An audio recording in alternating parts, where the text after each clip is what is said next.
Bienvenue Catherine Rennes. Donc, dans nos trajets domicile-travail, dans notre région, on émet un peu plus de carbone que la moyenne nationale. Quels sont les chiffres ? Alors les chiffres, c'est d'abord que chaque jour, il y a plus de 2 millions d'actifs qui se déplacent dans la région pour se rendre à leur travail.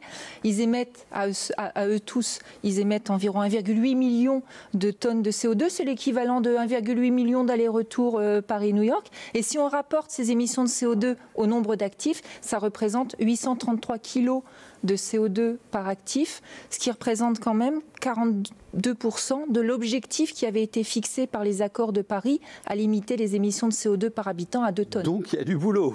Il y a du travail. Il y a du boulot. Alors on verra quelles sont les possibilités de décarboner les transports. Il y a une autre nouvelle, c'est que nous employons les transports en commun un peu plus qu'ailleurs.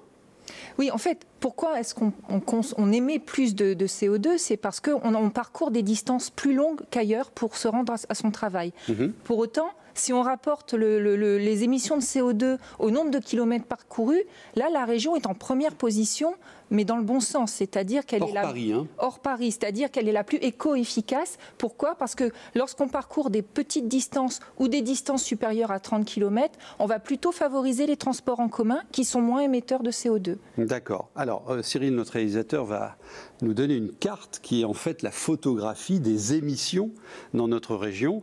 Bon, on voit clairement que on s'amuse là sur la métropole lilloise quand même, hein. C'est là que ça se passe, hein. Et puis un peu plus bas sur les zones urbaines, mais en moindre mesure, d'Amiens, Beauvais. Qu'est-ce qu'elle nous dit cette carte ?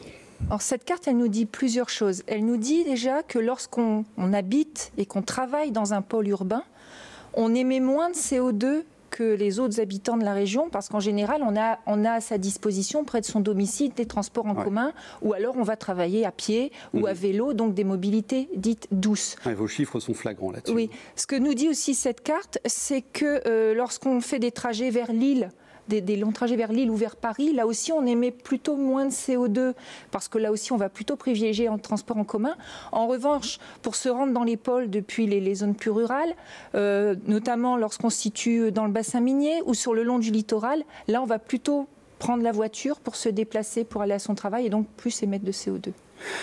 Donc, ça veut dire qu'on aurait intérêt à développer les moyens de transport collectif, les modes doux entre le rural et les zones d'emploi ? Ah bah c'est l'intérêt de ce genre d'études aussi, c'est de poser un peu le débat et puis de poser les enjeux pour la région, hein, parce qu'effectivement, les solutions peuvent être le report modal, c'est-à-dire plutôt d'inciter les actifs à utiliser des transports plus doux que la voiture. Ça peut être aussi de promouvoir le covoiturage, par exemple. Donc voilà, c'est à ça que sert ce genre d'études. Sur 100 actifs, combien emprunte un véhicule motorisé ? Alors, voiture, moto ou autre. Alors là, les pourcentages sont un peu les mêmes qu'en moyenne de France de province. C'est un peu plus de 80% qui utilisent leur voiture ou la moto, etc. Ils sont souvent seuls. Oui, ils sont souvent seuls. Ensuite, on a un peu moins de 10% qui utilisent les transports en commun et puis aussi un peu moins de 10% qui vont utiliser soit la marche à pied, soit le vélo, ce qu'on appelle des mobilités douces, quoi. Alors, les remèdes, docteur. Vous nous avez parlé à l'instant du report modal, mais ça s'organise. Ce sont des stratégies, des politiques d'aménagement du territoire. Est-ce que le télétravail peut être durablement une source de décarbonation ? Alors l'étude qui a été réalisée donc là en collaboration avec le ministère de la Transition écologique, c'était avant le Covid, donc avant l'essor du télétravail. Pour autant, on sait que le télétravail, ça peut avoir un impact sur les déplacements domicile-travail. C'est sans doute pas l'unique solution, mais ça peut être une solution de limiter justement les déplacements. Il y a un autre sujet aussi qui est celui de la périurbanisation, c'est-à-dire moins construire de plus en plus loin des métropoles. Maintenant, on vient bosser à l'île de Saint-Amand, d'Armentières, de Dunkerque même. Quelles sont vos recommandations en la matière ? Parce que là, c'est vraiment des sujets long terme, ça. Et puis, les élus, ils continuent à vouloir construire des résidences chez eux. L'INSEE ne fait pas de recommandations, justement. Mais vos chiffres parlent quand même. Voilà, les chiffres sont mis à disposition des acteurs publics pour éclairer le débat public et puis poser les enjeux. Donc effectivement, la périurbanisation, c'est un sujet, étant donné que les actifs vont habiter de plus en plus loin des pôles. Donc si les emplois sont dans les pôles, bon, effectivement, ça génère des déplacements. On pourrait aussi imaginer des emplois qui vont se positionner à l'extérieur des pôles, et à ce moment-là, ça limite aussi les déplacements si les actifs résident eux-mêmes à l'extérieur des pôles.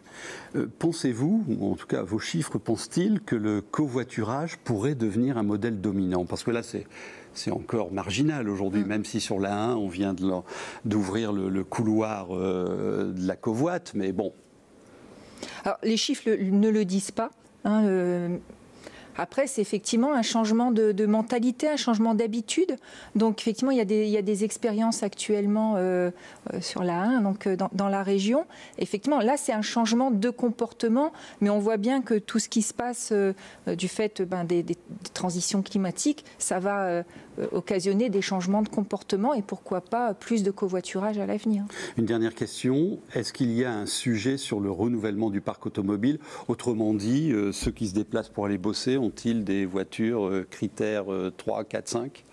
Alors ça peut être un sujet parce qu'on voit toujours la question sous l'angle, pour émettre moins de CO2, il faut moins se déplacer. Mais on pourrait aussi se dire que pour émettre moins de CO2, tout en se déplaçant de la même façon, il faut avoir des véhicules qui émettent moins de CO2. Et donc se pose la question effectivement de la gamme des véhicules que détiennent les actifs pour se rendre à leur travail.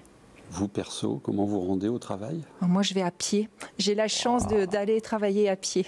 Et en plus, elle donne l'exemple. Bon, il y a vraiment un sujet, mais finalement, c'est aussi une question qu'on doit se poser individuellement, de changer son comportement aussi, et de changer ses habitudes. Et c'est un beau sujet d'entreprise aussi à manager auprès de ses collaborateurs, d'employer des modes doux. Merci beaucoup pour ces précieuses informations.